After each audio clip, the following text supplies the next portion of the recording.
વડોદરા શહેરમાં વધતી જતી વાહન ચોરીની ઘટનાઓને ડામવા માટે પોલીસ કમિશનર નરસિંહા કોમર અને અધિક પોલીસ કમિશનર ડોક્ટર લીના પાટીલની સૂચનાથી ક્રાઇમ બ્રાન્ચ સક્રિય બની છે. આ ઝુંબેશ અંતર્ગત ક્રાઇમ બ્રાન્ચે અકોટા વિસ્તારમાં થયેલી મોપેડ ચોરીના ગુનાનો પર્દાફાશ કરી એક આરોપીની ધરપકડ કરી છે. ક્રાઇમ બ્રાન્ચના ડીસીપી હિમાંશુ કુમાર વર્મા અને ઇન્ચાર્જ એસીપી ડીજે ચાવડાના માર્ગદર્શન હેઠળ પોલીસ ઇન્સ્પેક્ટર આરજી જાડેજા અને વન ટીમ કામગીરી કરી રહી હતી. દરમિયાન પીએસઆઈ બીવી ગોહિલની ટીમને બાતમી મળી હતી કે વાડી મહાદેવ તળાવ 4 રસ્તા પાસે એક શંકાસ્પદ શખ્સ હોન્ડા ડેસ્ટિની મોપેડ સાથે ઊભો છે.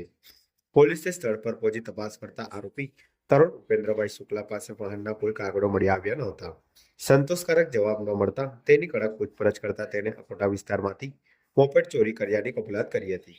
તપાસ દરમિયાન સામે આવ્યું કે આરોપી તરુણને ગત 22 ફેબ્રુઆરીએ આણંદ જવાનું હતું.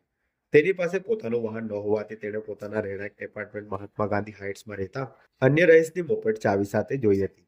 તકનો લાભ લઈ તેણે મોપેડની ચોરી કરી હતી અને છુપી રીતે આ વાહન ફેરવતો હતો. પોલીસે અંદાજે ₹88,000ની કિંમતનું હોન્ડા ડેસ્ટિની મોપેડ કબજે કર્યું છે. આ અંગે અગાઉ અકોટા પોલીસ સ્ટેશનમાં ગુનો નોંધાયેલ હોવાથી વધુ તપાસ માટે આરોપીને અકોટા પોલીસને સોંપવાની તજવીજ હાથ ધરવામાં આવી છે.